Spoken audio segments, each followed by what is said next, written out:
tercera noche de manera consecutiva. Walk-off dejando en el terreno a los Rojos de Cincinnati. Para Michael Busch, el tercero de su carrera y el segundo en noches consecutivas. Well, let me tell you something. I have no idea what Miguel Esparza said except Cincinnati and Michael Busch, and I still love the call. You gotta love his calls. Elise Menaker, Lance Brazdowski, and Miguel Esparza, the Spanish voice of the Cubs broadcaster. Great to have you here on Puerto Rican Heritage Night. You're sporting the jersey. It's the giveaway tonight. They always do such a fantastic job with these. They look great. Thank you for having me, and yes, I love them. Everything about the jersey, the colors, just the little things, like, for example, on that right sleeve, La Pava, which is a traditional hat that we wear in Puerto Rico. It's made out of hay, like straw, so it's beautiful. I love it. All those little touches. You were even describing for me the music, like on the bottom, there's all these little icons. El Cuatro Puertorriqueño, which is a 12-string guitar that sounds just beautiful. It's just everything about it. The music, the culture. I love how they involve everything within this jersey. You're a music guy. You know, we can talk about the culture, the heritage, but also a music guy. So just describe, I mean, the fans, they're so invested in these nights, what it means to you. Yeah, you know, and first of all, my first love was music, right? So for me to be able to have my worlds collide with what I now do and be able, for example, tonight I sing the 7th inning stretch. So you're so good at that. My world collides. You know, I get to do both, and the fans enjoy these jerseys. They're here early. They're just taking it all in, and I love it. Yeah, absolutely. I mean, I got to point out, when we did the broadcaster seminar back at CubsCon, the amount of people who showed up just for you was like, I was flattered for you. If that makes sense. It's like, I just Very think humbling. You have such an impact in your community. Like, how do you have a story or anything that can tell people how appreciative you are of how much I couldn't express how much I appreciate them, because, you know, at convention there were people that actually flew in from Puerto Rico for that. No, really? And yes. Wow. And for me that's mind-blowing, right? Because at the end of the day, what I do is a very cool job. I have a very cool job. And other than that, that's it. I put my passion as a Cub fan, and I make sure that I connect with both of my cultures. I'm very fortunate. Born and raised in Chicago, so I have the best of 3 worlds. I am American, I am Mexican, and I am Puerto Rican. So it's just beautiful, food-wise. You didn't bring anything for us. Come on. All right. You brought the jersey, not food. You know, as I hear you talk, I'm curious how much of your calls are rooted in your culture and what what we hear on air. I think everything, right? Because there's so many sayings, both that I implement, both from the Mexican culture, from the Puerto Rican culture. For example, my home run call, I was talking about to you about show this. us your shirt. Yes, so you designed your shirt. I designed my shirt for tonight, yes, and it has a little bit of everything. I want one of those. San Sebastián is the town where my mom was born. And then I have La Botó, which is my home run call. La Botó, and when I say La Botó in Puerto Rico, to throw something away, it's voy a botar esto, o lo botó, la botó, and then it was just like, La Botó, like it's out of the park, right? That's a home run. So that is my home run call. That's where it came from. And there's a connection to a Cubs player behind it too. Tell the story. David Bodie, when he was here, his walk-up song was Yo Te Boté, which was Yo Te Boté. And I was like, I started listening. I'm like, man, this makes sense. And then one day I always try to be original in what I do, right? Because at the end of the day, you're very authentic. I try to do that and keep it that way. And I needed a home run call because, you know, I don't want to copy anybody else, right? I don't want to be me. I want to implement my personality. Yeah, come on. So I came up with that from that song. And then later on, when Bodie was back with the Cubs, I told him about it. He loved it. It was a little connection there. Very cool. Well, first off, you had a little, you're singing there for a second. I feel like you'd be a great person to go to karaoke with, but there's no way I'd ever go after you in karaoke. That would look awful. But talk about your relationship with some of the players on the team and how special it is to have consistent cultures and stuff like that. Yeah, no, it's very cool. And I made it a point to make a relationship, or try to make a relationship with any of the guys out there, right? And not only the Spanish-speaking players.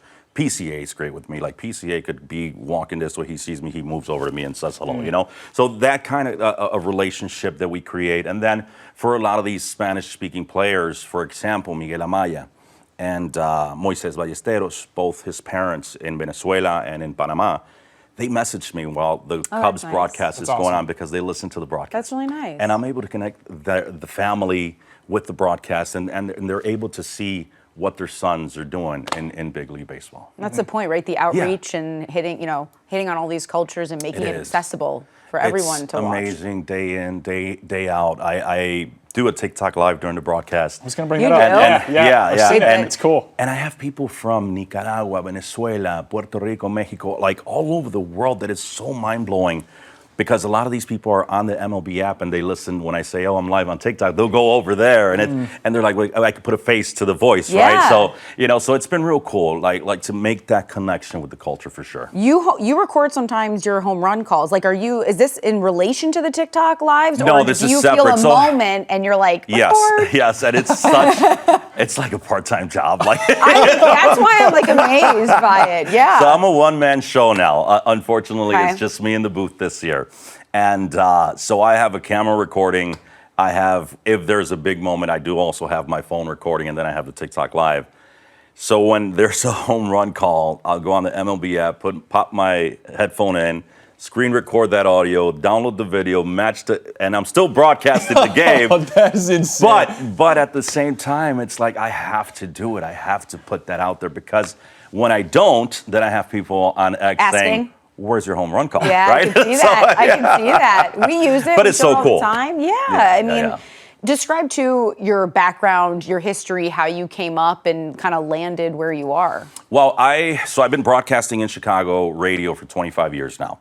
And I started in music radio, both regional Mexican music, pop music, different morning shows. And then 2013 is when I first went into sports.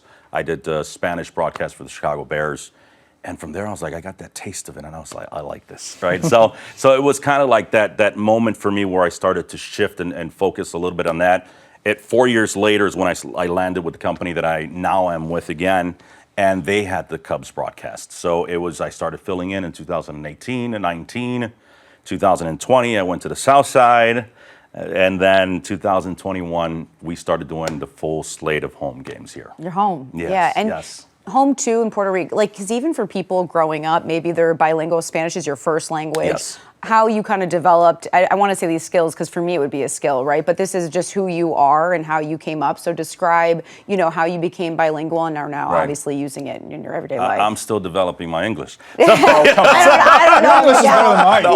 English is better than mine. So I lived in Puerto Rico for a short time when I was a child. We went to school, my siblings and myself. We went out there. And it was very cool because, again, it just helped us how to read and write the language. And just, it helps so much now that I depend on it. And I was able to do some stuff in English, but I'm comfortable in Spanish. I like what I do in Spanish. That's awesome. That's awesome. We were before the interview started, we were playing around with who had the most home runs in history with Puerto Rican heritage. Do you know who's number one on this? No. Before you look. No. Who is it? Okay, you can look at this. No, don't look. No. You tell me. No. Javi Baez. It's Javi. Wow, that's Okay. amazing. I love it. Hey, talk to me about, did you have any relationship with Baez when he was here? No. I came in on the tail end, and so I was still trying to learn because nobody taught me how to do this. Nobody taught me how to go into the clubhouse and just learn. I didn't get any of that, right? It's just learning on the job type of deal. So I didn't know how to do that. So there was no connection there with Javi at all. I did catch the tail end of Wilson Contreras and was able to create a relationship with him towards the tail end to the point where when he was in St. Louis, I went and talked to him for a little bit. And it was just, he remembered. And so it's always cool. And especially when you talk about Javi Baez, so big. For the Puerto Rican culture, for the community, Javi El Mago, like it's just, he's part of it. It's a great name. Yeah, of course. Yeah. You are part of Hollywood and Ivy. I am. After our post-game show tonight. Now, you can see Miguel Esparza there. Is there an Elvis impression that you do? Did we get word that you do that tonight? There should be. I believe there's something in there about Elvis, yes. Hollywood and Ivy. Do you sing? I do like sing. Elvis? Can you give us a sneak preview? Yes. Okay. Yes. Come on. You asked me to sing. Yes, of course. Wait. I love Elvis. I was an Elvis tribute artist in between. Wow. Elvis tribute That is really cool. And the song you'll hear on Hollywood and Ivy is Kentucky Rain, which is my favorite as well. Okay. So, 7 lonely days and a dozen towns ago, I reached out one night and you were gone. And it's just one of those songs that obscure, That's incredible. but Amazing. yes, I love it. So Hollywood and Ivy, Brig Brigham Avery, like that guy, the connection with him has been so amazing. Cousin of mine saw him in California and said, hey, my cousin does this, and connected us, and now I'm on Hollywood and Ivy, right? And Great you can guy. watch it tonight. Yeah. Marquee Seventh inning Sports stretch Network. is going to be Yes. You always do such a great job with that. Thank I mean, you. literally, Thank you. and you get a sneak preview. But I'll tell you live. this, once the 6th inning comes around, You're I'm nervous? shaking. Come I on, no way, really? It's different. Oh man, You look out at that crowd. Right? And, yeah. And once I sit, I'm like, okay, I'm done. You got it. I'm Second done. get I'm it trying going, to though, write the next inning. Like, Forget it. Not happening. I'll be fine. I'll be fine. God, yes, you will be yes, fine. yes. Miguel, it's always so great to catch up. Thank you so much. Thanks And for enjoy the having night. me. Yeah, Thank you.